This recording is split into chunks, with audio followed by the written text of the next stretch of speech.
নমস্কার, আমি সঙ্গীতা চক্রবর্তী বলছি। বিভীষিকার রাত্রি চ্যানেলে আপনাদের সকলকে আরেকবার স্বাগত জানাই। আমার এই চ্যানেল কোনো রকমের কুসংস্কারকে প্রমোট করে না।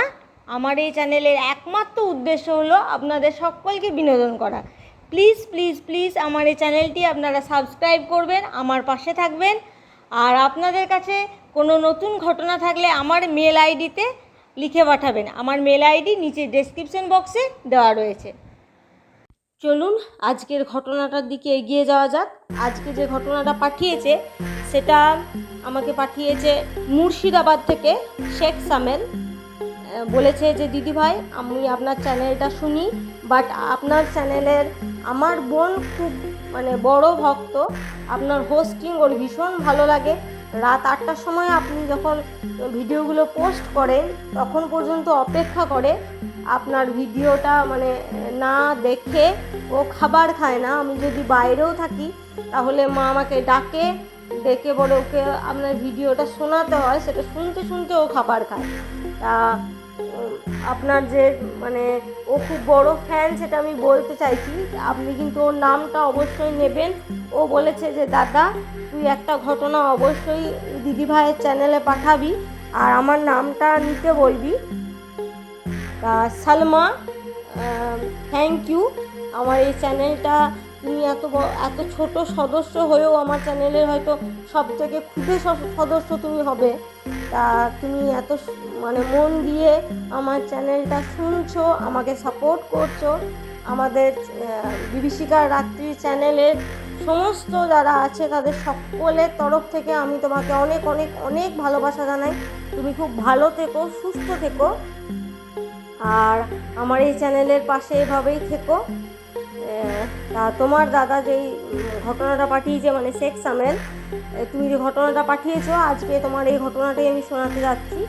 এটা একটা সত্যিকারের ঘটনা, সামেলের বাড়ির ঘটনা। তার এক চাচি আর চাচা ছিল, তার একটা ভাই ছিল। তার চাচা বিদেশে কাজে বিদেশে থাকতো কাজের জন্যে। তার চাচি আর তার ভাই একাই বাড়িতে থাকতো। আর তার ভাই ছিল ভীষণ দুষ্টু, যাকে বলে একদম সাংঘাতিক বদমাশ। সে নিজে বলছে যে আমার মা যদি হতো আমার ভাইকে সামলাতে পারতো না। চাচির পক্ষে সম্ভব ছিল ওই ছেলেকে সামলানো, এতটাই সে দুষ্টু ছিল।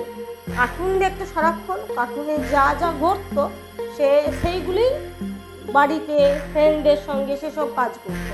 আর খাবার একদমই খেতে চাইতো না, বিশেষ করে মাংস তো একদমই খেত না। আমার ভাই একদমই মাংস খেতে চাইতো না। মাঝে মধ্যে যখন কোনো নিজের জন্মদিন হলো, হয়তো ফ্রেন্ডরা এসেছে, বাট ও ফ্রেন্ডদের কোনো জন্মদিনে গেছে, তখন ফ্রেন্ডদের সঙ্গে যদি সবার সঙ্গে মিশে যদি 2-1 কাটা খেত তাহলে খেত। তাই ঈদের পরে চাচি ও যখন স্কুল যায়, চাচি ওর জন্য মাংস আর চালের রুটি করে পাঠায়, যাতে টিফিনে ফ্রেন্ডের সঙ্গে অন্তত কিছু হলেও খায়। তা না হলে ও টিফিন প্রায় ঘুরে নিয়ে আসে। যাই হোক, পাঠিয়েছিল ফ্রেন্ডদের সঙ্গে যদি ভাগ করে খায় তো খাবে। আর ওর স্কুল যেতে একটা কবরস্থান পড়তো, স্কুল যাওয়ার রাস্তাতে একটা কবরস্থান পড়তো। আর ওদের বাড়ির কাছে একটা কালী মন্দির ছিল। চাচির বাড়ির পাশেই একদম একটা কালী মন্দির ছিল। আর তাদের বাড়ি যখন তার যখন স্কুল যায় আমার ভাই, তখন একটা কবরস্থান পেরিয়ে যেতে হতো। তা আমার ভাইকে সেদিন টিফিনে মাংস চালের রুটি দিয়ে চাচি পাঠায়। তারপরে সরি সামেল, একটু মাঝে মধ্যে আসলে তোমরা কাকিমাকে চাচি বলো আর আমরা চাচিকে কাকিমা বলি, তো তাই মাঝে মাঝে একটু টার্মটার আমার অসুবিধা হয়ে যাচ্ছে বলার সময়। প্লিজ আমাকে তার জন্য আমি সরি চাইছি। যদি অসুবিধা হয়ে থাকে বা মাঝে মধ্যে একটু গুলিয়ে ফেলি, আমাকে একটু ক্ষমা করে দিও।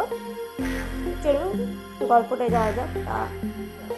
তার চাচি তাকে পাঠায়। সেই দিনে সেই স্কুল থেকে বাড়ি ফিরছে না, অনেক দেরি হয়ে গেছে, বাড়ি ফিরতে অনেক লেট করছে।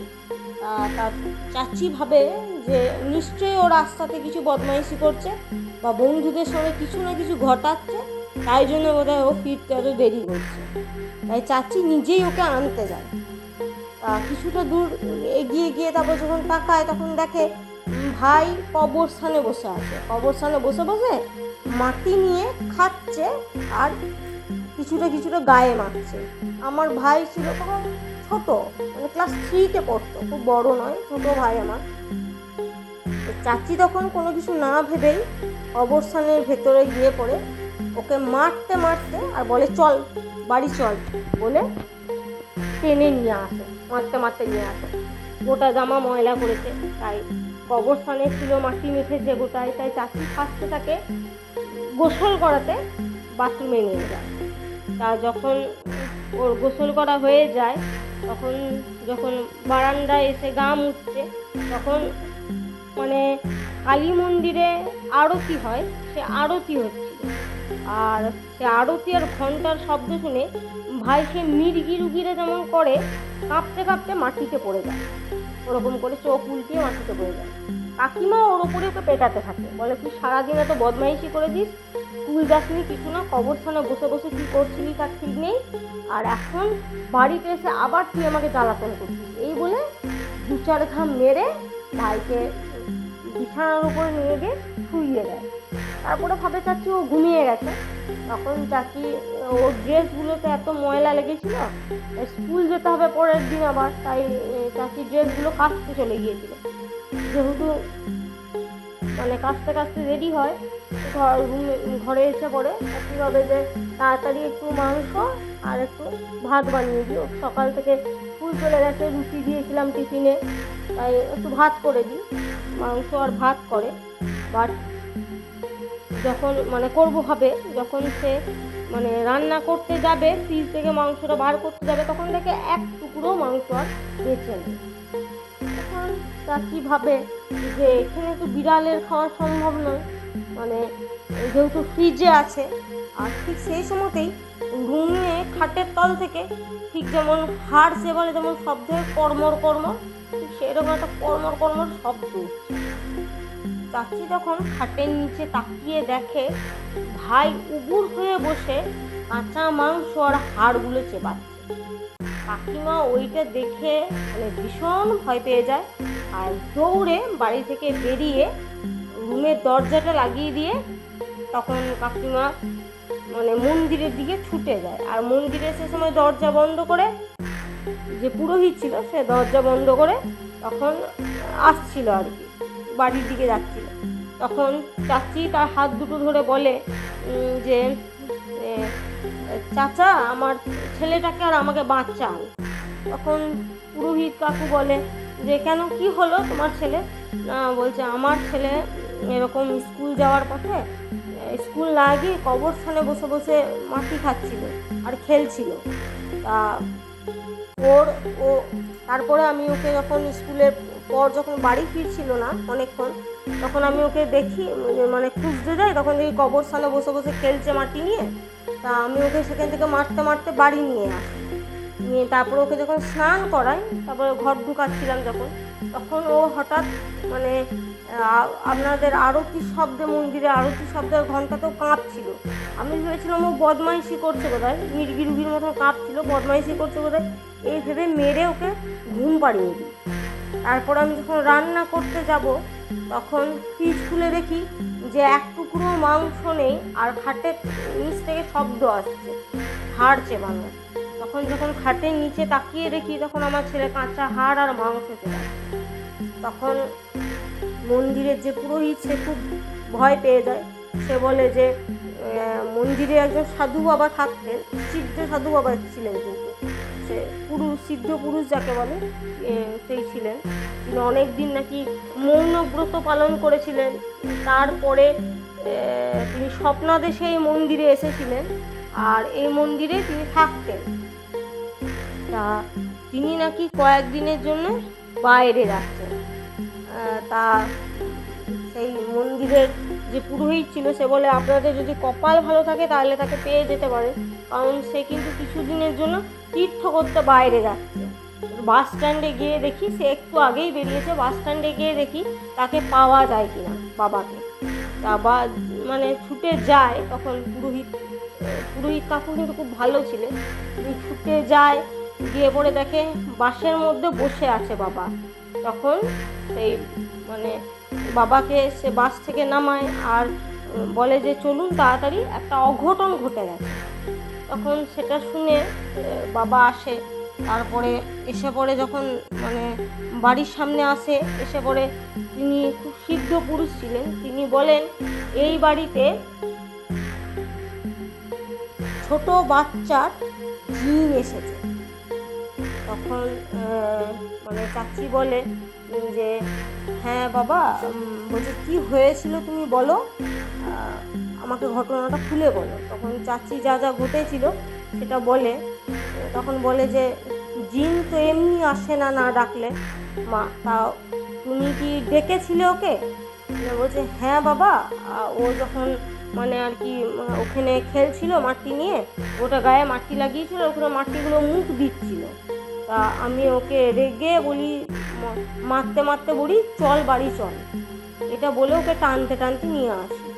তা বাবা তখন বলে, সিদ্ধ বাবাটি তখন বলে যে তুমি যখন ওকে চল বলেছো তখন ওর সঙ্গে জিনটাও তোমার বাড়িতে এসেছে, একটা বাচ্চা ছেলের জিন, বেশ শক্তিশালী জিন এটা, যাকে তাড়ানো এত সহজে যাবে না। তা চাচি তখন ওনার হাতে পায়ে ধরে, বলে যে যেমন করে হোক আমার এই একটাই ছেলে, আমার স্বামী ওইখানে থাকে না, বিদেশে থাকে, যেমন করে হোক আপনি ওকে বাঁচান। তা সে বাবাটি যখন দরজা খুলে চাচির বাড়িতে মানে রুমের মধ্যে ঢোকে, ভাই তখন বিরাট ভয় পেয়ে যায় আর খাটের তলায় নিজেকে লুকোতে থাকে। তা বাবা বলে তুই এক্ষুনি যেখানে আছিস সেখান থেকে বেরিয়ে যা, না হলে কিন্তু তোর খুব ক্ষতি আছে, বাচ্চা ছেলেটাকে তুই ছেড়ে দে। তখন ও বলে যে না, আমি কিছুতেই যাব না, আমাকে ডেকে নিয়ে এসেছে। তখন বলে যে তোকে কে ডেকেছে? বলছে আমাকে মা ডেকেছে। মানে আমি আমাদের ভাষাতে মা বললাম, ওদের ভাষাতে সামেল কিন্তু আম্মি বলেছে, আম্মি আমাকে ডেকে নিয়ে এসেছে। মানে সেই জিনটি আমার ভাইয়ের মাকে নিজের আম্মি বলে পরিচয় দিচ্ছে। তখন আমার চাচি বলে যে না, আমার ছেলেকে তুমি ছেড়ে দাও, আমি তোমার কিন্তু আম্মি নই। তখন বাবা বলে যে এত সহজে ও কিন্তু ছাড়বে না তোমার ছেলেকে, আমি একটা মানে দিচ্ছি, তাবিজ দিচ্ছি, তুমি ওকে পরিয়ে দাও। আর মন্দিরে মাকে স্নান করানোর যে জলটা আছে সেই জলটা প্রত্যেক দিন তুমি ওকে খাওয়াবে সকালে উঠে। তা পরের দিন চাচাকে খবর দেওয়া হয়, চাচি খবর দেয়, চাচা কিন্তু তুরন্ত বিদেশ থেকে চলে আসে। তা সে মাদুলিটি পরানো হয়, আর যেমনভাবে বাবা বলে দিয়েছিলেন সেরকমভাবেই জল খাওয়াচ্ছিল। বাট বাবা বলে দিয়ে গেছিলো ওকে কিন্তু সন্ধ্যের পর বাড়ি থেকে কিন্তু ওকে আর বেরোতে দেবে না। কিন্তু চাচি এই ভুলটা করে ফেলে। মানে একদিন সে বুঝতে পারে না, ভাই স্বাভাবিকের মতনই ব্যবহার করছিল, আর কোনো অস্বাভাবিক ব্যবহার করছিল না। ভাই কিন্তু ঘটনাটা ঘটার পর থেকে খুব শান্ত আর চুপচাপ হয়ে গেছিল, মানে ভাই ঘরে কোনো বদমাইশি করতো না। তাই চাচি ভাবে কোনো অস্বাভাবিক ঘটনাও সে ঘটাতো না, তাই চাচি কোনো কিছু না ভেবে একদিন আমাদের এখানে পীরের মেলা হচ্ছিল, সেই মেলাতে যাবার জন্যে সন্ধ্যের টাইমে রেডি হয়ে বেরোয়। এই ভুলটা আমার চাচি করে দিয়েছিল। সেই দিন রাত থেকেই আমার ভাই আবার যেরকম মির্গি রুগীরা যেরকম করে ওরকম করে কাঁপতো আর অজ্ঞান হয়ে যাচ্ছিল, আর প্রচণ্ড জ্বর আসছিল। তখন আবার সে বাবাকে ডাকে, বাবা বলে আমি যে তাবিজটা দিয়েছিলাম সেই তাবিজটার কিন্তু কাজ শেষ হয়ে গেছে, ওই তাবিজটা দিয়ে আর কোনো কিছু করা যাবে না, আর আমার পক্ষে জিনকে তাড়ানো একদমই সম্ভব নয়, কারণ আমি এটা জানি না।